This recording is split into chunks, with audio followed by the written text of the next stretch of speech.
This lecture will provide a broad overview of the deep imaging course material and introduce a deep learning project workflow that will provide context for all subsequent lectures. Many new terms and ideas are introduced superficially and will be covered in greater depth in later talks. It is expected that some concepts will take time to fully grasp. Our objectives are as follows. Introduce a big picture workflow that frames deep learning research within the context of clinical practice. Provide a brief summary of each stage in the workflow and explain how each one fits into the big picture. And introduce a tiered model of diagnostic efficacy as a framework to evaluate the potential clinical impact of a project. Let's begin by examining this diagram, which will broadly summarize the deep learning workflow. We'll first discuss the concepts at each stage in an abstract sense so that it generalizes well to most problems we'll be interested in. Later, we'll go through a concrete example. First and foremost, we begin with a clinical problem or task that we wish to address. This problem is commonly called a pain point. To address this problem using deep learning, we'll have to frame the clinical problem as a machine learning task. We first identify whether the task is best approached as a supervised or unsupervised learning problem. We'll address the meaning of these terms later. Notably, the majority of clinical problems we'll encounter will be addressed by supervised learning methods which depend on data that already has known ground truth labels or values. Once the learning method is determined, we have to further specify the task type.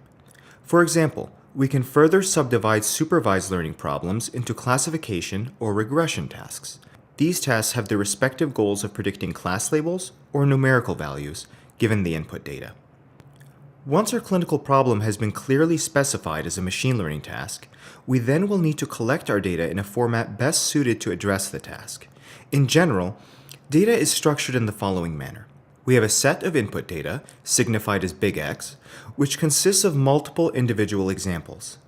Each of these examples is associated with an output target label or value, representing the ground truth. The total set of ground truth labels or values is signified by big Y. For instance, a single example may be a chest radiograph, which is structured as a matrix of grayscale pixel values, and its corresponding label denotes whether it is a normal or abnormal example. In this case, abnormal. The type of ground truth label will depend on the clinical task. Here are a few more examples of labels we'll encounter later. In addition to the class label example we just saw, other label types may include bounding boxes for localization and detection tasks, and contours for segmentation tasks. Once we have collected our data, we will then partition it into a training set, development set, also known as holdout cross-validation set, and test set. Each serves a unique purpose as follows. We use the training set to teach the model how to best fit the data. That is, learn the mathematical parameters that result in output predictions closest to the ground truth. We use the dev set to compare multiple variations of our trained model, variations in which we have modified certain hyperparameters.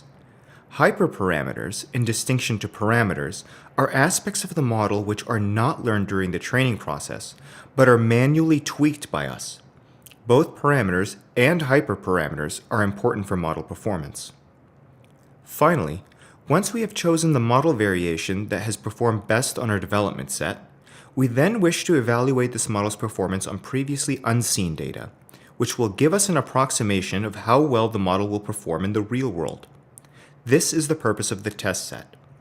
That is, we use the test set to see if our model generalizes.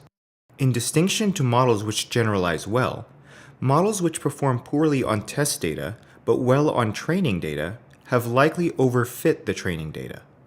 More on this later. We now have our data set partitioned into train, development, and test sets, and understand what purpose each partition will serve. We move on to model selection and development. At this point in the course, we will view the model as a black box.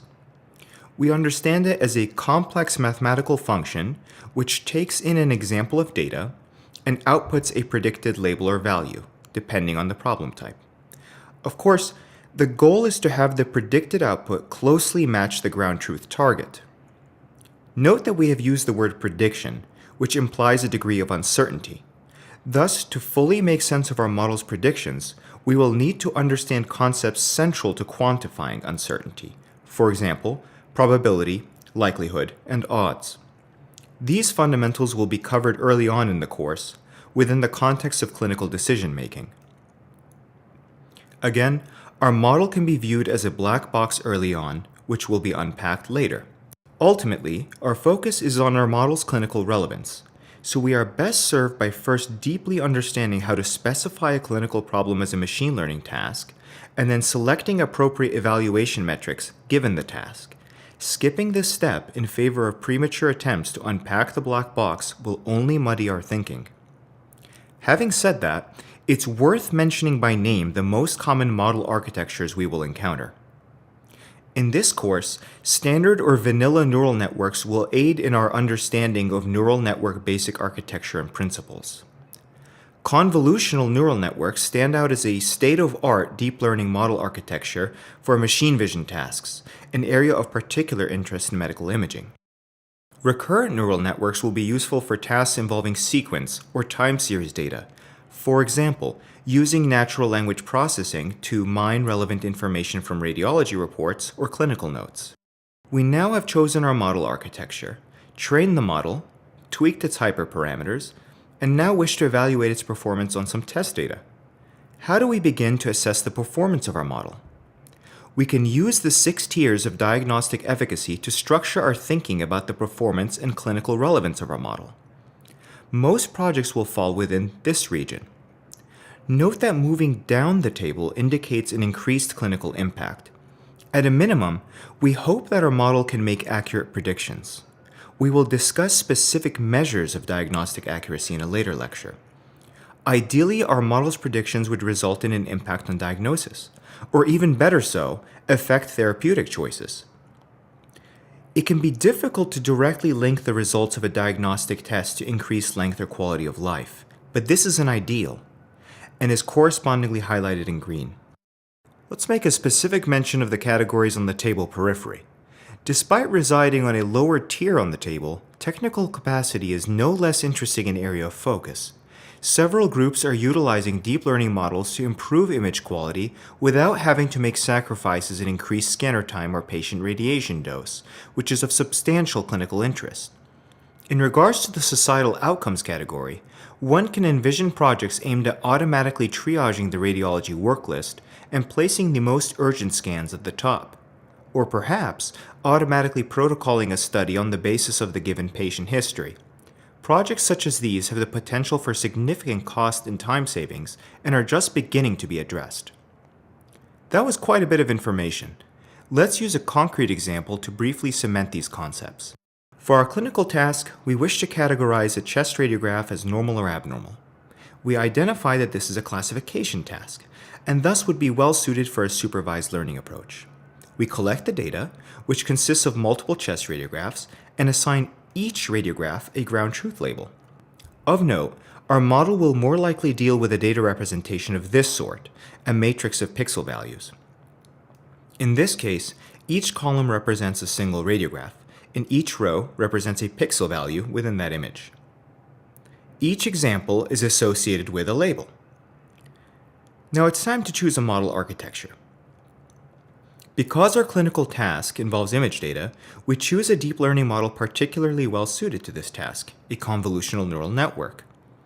We then train our model, evaluate several variations of the model on our dev set, then pick the best performing one to evaluate on our test set. We evaluate our model and obtain some key metrics, such as sensitivity, specificity, and area under the receiver-operator characteristic curve. Since our model performs so well, we now deploy it in a real-world clinical setting and continue to evaluate its efficacy. In summary, we've learned a big-picture workflow that frames deep learning research within the context of clinical practice. We've grasped the key elements of each stage in the workflow and have begun to understand how each one fits into the big picture. And finally, we've been introduced to a tiered model of diagnostic efficacy as a framework to evaluate the potential clinical impact of a project. Next, we will learn a systematic approach to clinical decision-making using the concepts of probability, likelihood, and odds.